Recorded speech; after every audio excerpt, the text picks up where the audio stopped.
Good evening, ladies and gentlemen, and welcome to Heti TV's foreign language news broadcast. My name is Peter Gardosh, and first, for the news in English. Crowds took to the streets across the country demanding the release of hostages held in Gaza for 400 days now after Saturday's outcome. From Haifa through Tel Aviv and Jerusalem, protesters took to the streets of southernmost Eilat. For those held captive for 400 days, relatives held a rally in Hostages Square behind the Tel Aviv Book Square, saying they had run out of words for the lack of an agreement. Opposition leader Yair Lapid from the Yesh Atid party and former War Cabinet Minister Benny Gantz from the National Unity Party were present as well. They thought of 400 days in hell in the Gaza Strip breaks our hearts. The Israeli government must stop playing politics, stop evasion, and do everything possible to return the hostages, said Gantz. The Dutch police have announced that 4 suspects in the Amsterdam launching attempt against Maccabi Tel Aviv fans have been in custody since Thursday, and further arrests are expected. So far, 63 suspects have been arrested, most of them released on fines. One of the suspects, a 26-year-old man, was arrested after he was identified in a video of a crowd attacking Israeli fans after the Maccabi Tel Aviv Amsterdam match. The prosecutor's office said some of the suspects were arrested before or during the match rather than during the disturbances. A senior Israeli security official told public broadcaster Khan that various security officials had identified a flare-up on Dutch social media sites before the riots, with pro-Palestinian elements spontaneously calling for violent protests against Israeli supporters. At least 2 people were wounded and several buildings were damaged when a drone attack hit the southern Ukrainian province of Odessa overnight, as Ukrainian officials said on Sunday. The enemy has again launched a serious attack in our region, the Odessa Oblast State Emergency Response Service wrote on social media.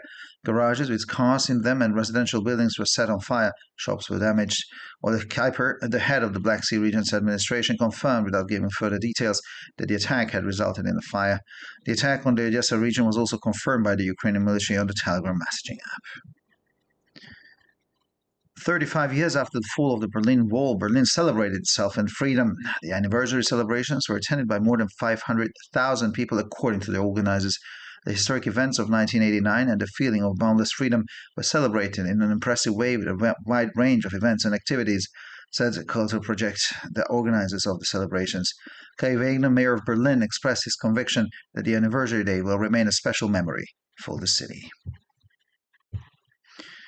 Several people have been detained for public order in Cuba after protests during the 2-day blackout following the devastation caused by Hurricane Rafael, as the Cuban Attorney General's office has announced. Criminal proceedings have been opened for assassination, disturbing public order, and causing damage, according to a statement from the Attorney General's office, which did not specify the number of those arrested, saying only that the arrests were made in Havana and in the western and central provinces of Mayabeque and Ciego de Avila. Hurricane Rafael, which struck the Western Caribbean island nation on Wednesday, has again caused a 2-day blackout. Once before, in October, power supply collapsed, leaving tens of millions of Cubans without electricity for 4 days. And finally, for the weather, the evening will be calm, but skies will remain cloudy. Tomorrow will remain grey. The typical average temperatures will be around -3 to +2 degrees Celsius in the morning and 3 to 7 degrees Celsius in the afternoon hours. For further news, please visit our websites at www.hetitv.com or breuerpress.com. Thank you for your attention. So much for the news in English, and now for the news in German.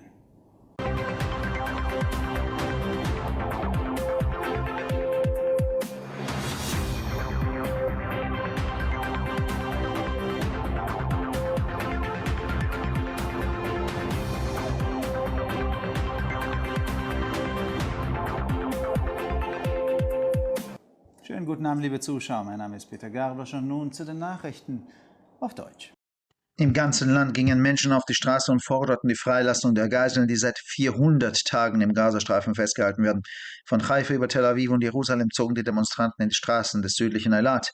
Für die seit 400 Tagen gefangenen gehaltenen Geiseln hielten Angehörige eine Kundgebung auf dem Geiselplatz hinter dem Buchplatz in Tel Aviv ab und erklärten, ihnen seien die Worte ausgegangen, weil es keine Einigung gegeben habe. Der Oppositionsführer Yair Lapid von Yesh Atid und der ehemalige Minister des Kriegskabinetts Benny Gantz von der Nationalen Einheit waren ebenfalls anwesend. Der Gedanke an 400 Tage in der Hölle des Gazastreifens bricht uns das Herz.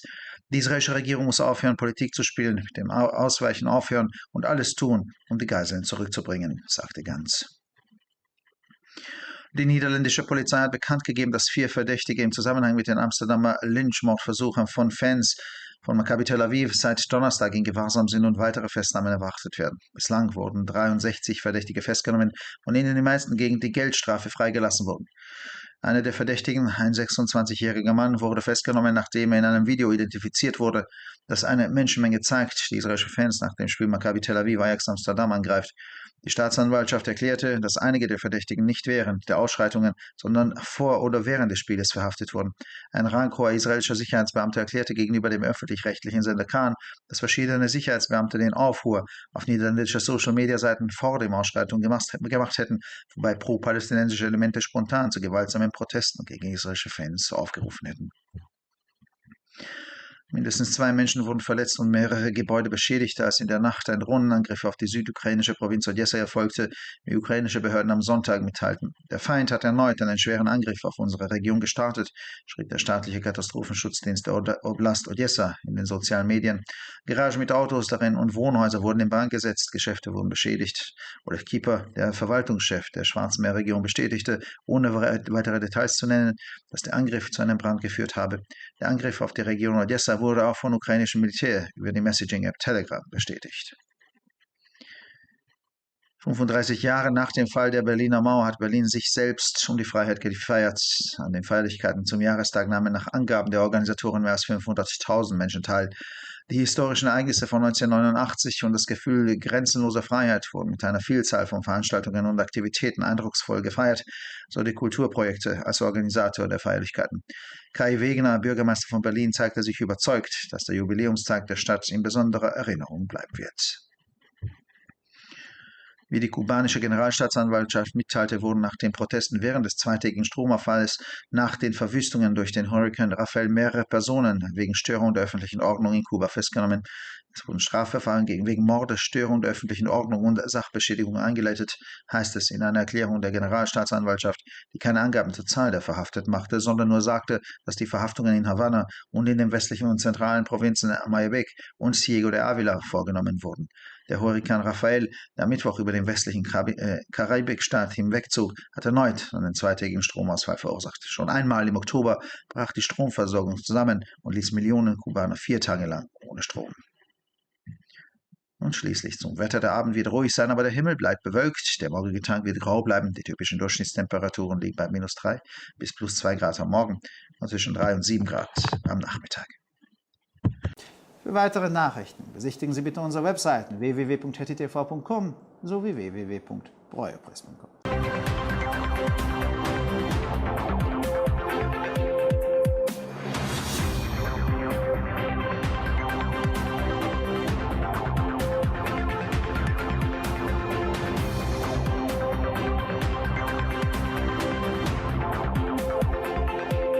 ערב טוב, גבירותיי ורבותיי, שמי אדם ברויר זאבי, ואלה הם החדשות בעברית. לאחר צאת השבת, המונים ברחבי הארץ יצאו לרחובות כדי לדרוש את שחרור החטופים המוחזקים בעזה כבר 400 יום. בחיפה, בתל אביב ובירושלים, המפגינים הפפיעו בטיילת של אילת. קרובי משפחה ערכו פגישה למי שהוחזקו בשבי בכיכר בני הערובה מאחורי הקריה בתל אביב, ואמרו, נגמרו להם המילים, זו הסיבה שלא הושגה הסכמה. ראש האופוזיציה יאיר לפיד ושר קבינט המלחמה לשעבר בני גנץ נכחו במקום. המחשבה שהם עברו 400 ימים בגהנום ברצועת עזה שוברת את ליבנו. ממשלת ישראל חייבת להפסיק לשחק פוליטיקה, להתחמק, והיא צריכה לעשות הכל כדי להחזיר את בני הערובה, אמר גנץ. משטרת הולנד הודיעה כי 4 חשודים בניסיון הלינץ' באוהדי מכבי תל אביב באמסטרדם נמצאים במעצר מאז יום חמישי וכי צפויים מעצרים נוספים. עד כה נעצרו 63 חשודים, רובם שוחררו בקנסות. אחד החשודים, גבר בן 26, נעצר לאחר שזוהה בסרטון של קהל תוקף אוהדים ישראלים לאחר משחק מכבי תל אביב נגד IXIL. התובעים אמרו שחלק מהחשודים נעצרו לפני או במהלך המשחק, לא במהלך הפרות הסדר. גורם ביטחוני ישראלי אמר לשדרן הציבורי כאן כי גורמי ביטחון שונים כבר זיהו את ההתלקחות באתרי הרשתות החברתיות ההולנדיות לפני המהומות שבהן קראו גורמים פרו-פלסטינים באופן ספונטני להפגנות אלימות נגד תומכי ישראל. לפחות 2 בני אדם נפצעו וכמה מבנים ניזוקו כאשר מתקפת מזל"ט פגעה הלילה באזור אודסה בשדור מאוקראינה, כך אמרו גורמים אוקראינים ביום ראשון. האויב שוב פתח במתקפה רצינית נגד האזור שלנו, כתב שירות התגובה לאסונות של מחוז אודסה ברשתות החברתיות. מוסכים עם מכוניות בתוכם ובנייני מגורים עלו באש, חנויות ניזוקו. אולך קופר, המנהל האדמיניסטרטיבי של מחוז הים השחור, אישר כי התקיפה גרמה לשריפה מבלי למסור פרטים נוספים. גם הצבא האוקראיני אישר את ההתקפה על מחוז אודסה באפליקציית טלגרם. 35 שנים לאחר נפילת חומת ברלין, ברלין חגגה את עצמה ואת החופש. לדברי המארגנים, יותר מ-500,000 איש לקחו חלק בחגיגה שאורגנה לרגל יום השנה. אנשים חגגו את האירועים ההיסטוריים של 1989 ואת תחושת החופש חסר הגבולות בצורה מרשימה במסגרת מגוון רחב של אירועים, אמרה חברת קולטור פרויקט KFT, שארגנה את החגיגה. קאי וגנר, ראש עיריית ברלין, הביע את אמונתו שיום השנה ייזכר לעתיד, במיוחד עקב העיר. מספר אנשים נעצרו בגין הפרעה לסדר הציבורי בקובה לאחר הפגנות במהלך הפסקת חשמל שנמשכה יומיים בעקבות הרס ההוריקן רפאל, כך הודיע משרד התובע הכללי של קובה. נפתחו הליכים פליליים בגין ההתקפות, הפרת הסדר הציבורי ונזק, נכתב בהודעת משרד היועץ המשפטי לממשלה, שאינה נכנס לשמות המוצגים, אלא רק ציינו כי המעצרים בוצעו בהוואנה ובמחוזות מייבק ותייגו דה אבילה, הנמצאים בחלקים המערביים והמרכזיים של המדינה. הוריקן רפאל, שפגע בחלק המערבי של המדינה הקריבית ביום רביעי, גרם שוב להפסקת חשמל מוחלטת של יומיים. באוקטובר, אספקת החשמל כבר קרסה פעם אחת, כש10 מיליון קובנים נותרו ללא חשמל במשך 4 ימים. ולמזג האוויר, הערב יהיה רגוע, השמיים יישארו מעוננים, מזג האוויר יישאר אפור מחר, הטמפרטורות תהיינה בין -3 ל-2 מעלות בבוקר ובין 3 ל-7 מעלות אחר הצהריים. לחדשות נוספות, אנא בקרו באתרי האינטרנט שלנו, ב-hattitv.com או broilerpress.com. תודה רבה והמשך ערב נעים.